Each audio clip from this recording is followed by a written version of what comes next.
sommes jeudi et c'est un déclic science que l'on vous propose à présent avec un nouveau chroniqueur. Bonsoir François Massonnet. Bonsoir. On est ravis de vous accueillir. Vous êtes chercheur au FNRS, vous êtes climatologue à l'UC Louvain. Et aujourd'hui, vous aviez envie de nous parler assez logiquement des phénomènes extrêmes. C'est vrai qu'on en a connu une foule ces derniers mois. Ben oui, après la sécheresse prolongée dont la Belgique semble enfin commencer à sortir avec aussi des températures inédites pendant l'été. On a quand même eu plus de 40 degrés au Royaume-Uni. Après les feux incontrôlables en France, la tempête meurtrière en Corse, mais aussi les inondations d'une violence inouïe au Pakistan. Les vagues de chaleur en Chine, l'actualité climatique en 2022, c'est vrai, sans mauvais jeu de mots, elle est brûlante.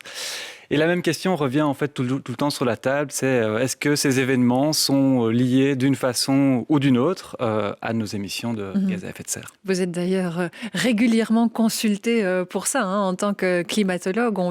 Les médias viennent vous voir et vous disent est-ce que c'est lié au réchauffement climatique? C'est une question simple, donc une réponse simple aussi? De façon intuitive, on aurait tendance à vouloir penser que oui, parce que la situation semble assez limpide. D'un côté, on a des extrêmes qui semblent se démultiplier. De l'autre, on a des concentrations en dioxyde de carbone qui atteignent des niveaux inégalés depuis au moins 800 000 ans. En fait, aujourd'hui, il faut savoir que sur 3 molécules de CO2 dans l'atmosphère, il y en a une qui est directement liée à nos émissions depuis 200 ans. C'est pas rien. Et donc, on est automatiquement tenté de relier ces facteurs. Or, et c'est la première chose qu'on apprend quand on fait de la recherche, une association, une corrélation n'a pas automatiquement valeur de relation de cause à effet. Vous avez viré climato-sceptique pendant l'été, François? Non, pas du tout. Non, la situation climatique, j'insiste, elle est plus grave que jamais.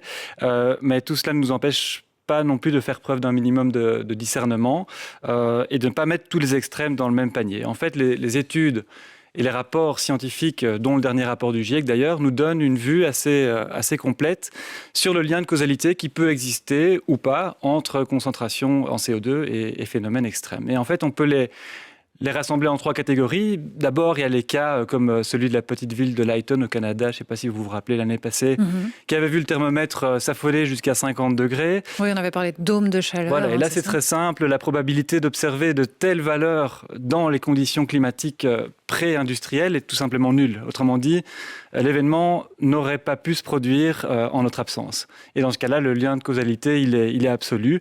Et en fait, il en est de même pour beaucoup d'autres records. Les températures moyennes globales, qui battent des records plusieurs fois par décennie, le niveau actuel des mers, l'acidification des océans, qui sont tout simplement inexplicables sans invoquer le facteur CO2.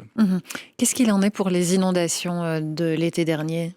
Justement, dans une deuxième catégorie, on va trouver toute une série de phénomènes extrêmes qui sont souvent multifactoriels et pour lesquels le CO2 a été un facteur aggravant. Il est venu augmenter la fréquence ou l'intensité ou la durée ou la précocité parfois aussi de phénomènes qui avaient déjà été par ailleurs observés par le passé. Et les inondations de 2021 en Belgique, c'est un assez bon exemple. Il a vraisemblablement plu énormément car on sait que l'air plus chaud peut contenir davantage de vapeur d'eau, ça c'est un principe physique de base, mais ce facteur climatique est venu se conjuguer à d'autres facteurs, notamment la très grande difficulté des sols fortement transformés à absorber de grandes quantités d'eau.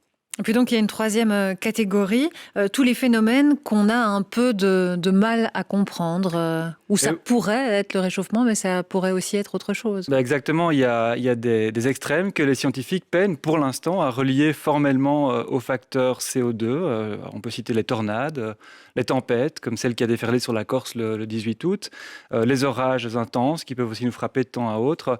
En fait, la dynamique de ces phénomènes qui sont très, très impactants, qui sont aussi de petite échelle spatiale et de très courte durée de vie, cette dynamique est assez mal comprise dans le contexte du réchauffement global et il est impossible à ce stade de prévoir si ces phénomènes vont être amenés à se démultiplier à l'avenir. Et en fait, si on doit retenir une seule règle pour ces extrêmes, c'est que dans l'état actuel des connaissances, Au plus un événement extrême se développe sur de grandes échelles spatiales et de longues échelles temporelles, au plus il y a de chances qu'on puisse le relier directement au facteur CO2. Mais ce que vous nous dites et ce que vous nous rappelez ce soir, François, c'est qu'en fait, il y a encore pas mal de zones d'ombre qui planent sur les sciences du climat. Ah oui, je vais peut-être vous donner un scoop, hein, mais en fait, il reste sans doute beaucoup plus de choses à découvrir sur notre climat que de choses que nous savons déjà. Mais le très peu de choses que l'on sait, on comprend très bien, et ça justifie en fait pleinement toutes les mises en garde qui ont été dispensées depuis 40 ans par les scientifiques. Et si on veut éviter que les extrêmes d'aujourd'hui ne deviennent en fait les normales de demain, la solution, elle est toute indiquée. Il faut absolument faire plonger nos émissions le plus vite vers zéro. Et si on veut avancer dans ce domaine, la nuance est importante. Vous nous le rappelez ce soir. En parlant d'extrêmes, est-ce qu'on va avoir froid cet hiver? On a déjà une idée de ça? Alors, on va avoir très chaud au début de semaine prochaine parce qu'il y a un ouragan qui s'est perdu au milieu de l'Atlantique et qui va nous ramener de la chaleur du sud. Pour l'hiver prochain, je propose qu'on en parle peut-être